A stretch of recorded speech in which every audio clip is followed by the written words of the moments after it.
अब मैं आमंत्रित करना चाहूंगी राघवेंद्र सिंह जी को, जो कि हेलमेट मैन ऑफ इंडिया के नाम से भी जाने जाते हैं। ट्रैफिक सेफ्टी को लेकर ये काफी शानदार काम कर रहे हैं, अवेयरनेस कैंपेन्स चलाते हैं।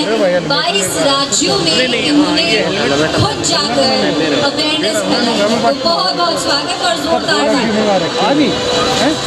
बाटे तो मैं फिर अभी यहीं रहूँ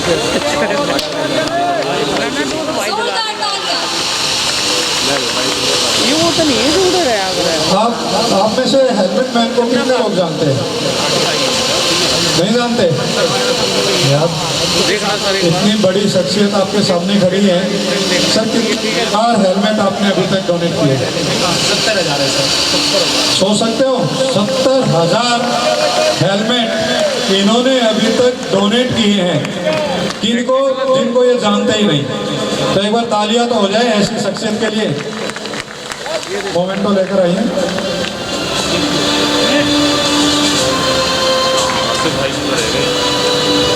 अच्छा सर एक सेकेंड, हाँ जी, वो एक कुर्सी बैठते हैं वहाँ बीच में, हाँ चश्मे वाले, उनका कितना नंबर है कुछ पता है? मुझे नाम उनका नाम है, इनका नाम क्या है?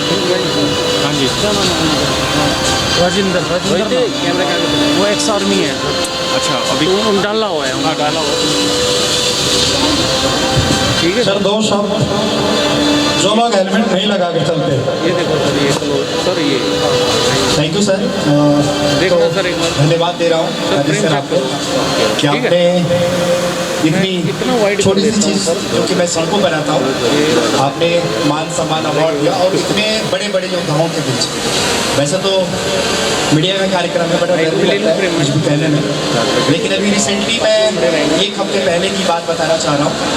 अभी मैं एशिया का सबसे बड़ा जो आर्मी का कैंप है पठानकोट गया था, 1 हफ्ते के लिए गया था। और जैसे ही दिल्ली पहुंचा तो ब्रिगेडियर साहब का फ़ोन है कि राघवेंद्र, आपने ऐसा क्या किया कि हमारे कैंटीन में एक भी हेलमेट नहीं बचा है और अभी हमने 50,000 हेलमेट का ऑर्डर दिया हुआ है। मैंने कहा कि सर, आपने मुझे बुलाया था वहाँ पर क्योंकि पिछले 1 हफ्ते में मैंने 18,000 स्कूली बच्चों को और 12,000 जवानों को एड्रेसिंग किया था।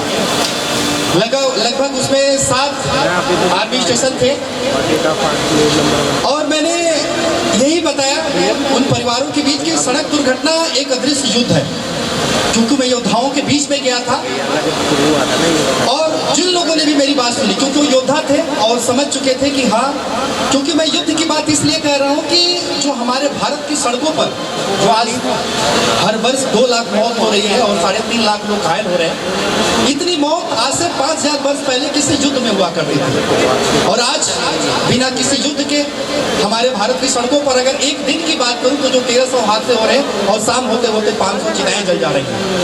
11 वर्ष पहले मैंने अपने मित्र को खोया कि जो अपने माता पिता का इकलौता चिराग था, और उस माता पिता ने अपने पुत्र की प्राप्ति के लिए 20 वर्ष तक इंतजार किया और भारत का ऐसा कोई तीर्थ स्थल नहीं था जहां उन्होंने अपने पुत्र की प्राप्ति के लिए मन्नतें ना मांगी हो। और जब उन्हें पुत्र की प्राप्ति भी हुई तो नाम उन्होंने कृष्ण कुमार रखा और 24 साल की उम्र में उनका पुत्र अलविदा कर दिया इस नोएडा शहर के अंदर, क्योंकि वो माँ हेलमेट नहीं दे पाई थी। और यकीन मानिए, जिस परिवार में हादसे होते हैं वो परिवार जीवन भर के लिए गूंगा बन जाता है। और आज तक किसी गूंगे की इतिहास न दुनिया ने सुनी न लोगों ने सुना। तो मैंने अपने मित्र को खोने के बाद मैंने यही शपथ लिया कि मैं भारत के प्रत्येक नागरिक को अपना मित्र बनाऊंगा और सड़क हादसों के खिलाफ मैं लड़ाई लड़ूंगा।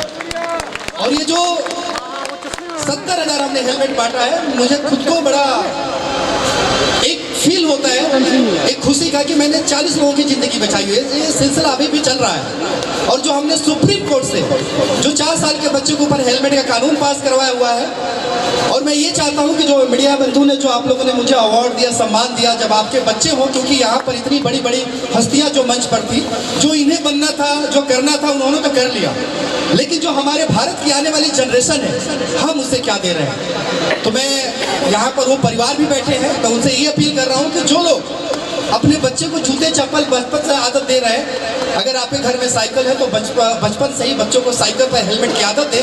क्योंकि अभी जो एग्जाम हो रहे हैं, जो पेरेंट्स माता पिता जैसे ही बच्चा 10th और 12th पास कर रहा है अपने हाथों में स्कूटी और बाइक दे रहे हैं, ये सबसे बड़ा क्राइम है। क्राइम इन द सेंस कि जो हर वर्ष 2 लाख लोगों की मौत हो रही है, उनमें से 50,000 वो लोग मरते हैं जो घर के सिंगल चिराग होते हैं। और इस मौत में जो आपके आने के बाद इस धरती पर जाने के कई सारे मरने के रास्ते हैं, लेकिन आने के लिए एक ही रास्ता है, वो माँ से जन्म लेना पड़ता है। और इस सड़क हादसों में सबसे बड़ा आज जो बलिदान दे रही है वो माँ ही दे रही है। क्योंकि आज भी जो मेरे दोस्त की माँ है अपने पुत्र की तस्वीर लेकर के तकिए में हर दिन सो रही है और यही सोचती है कि मैं किसे दोस्त दूं।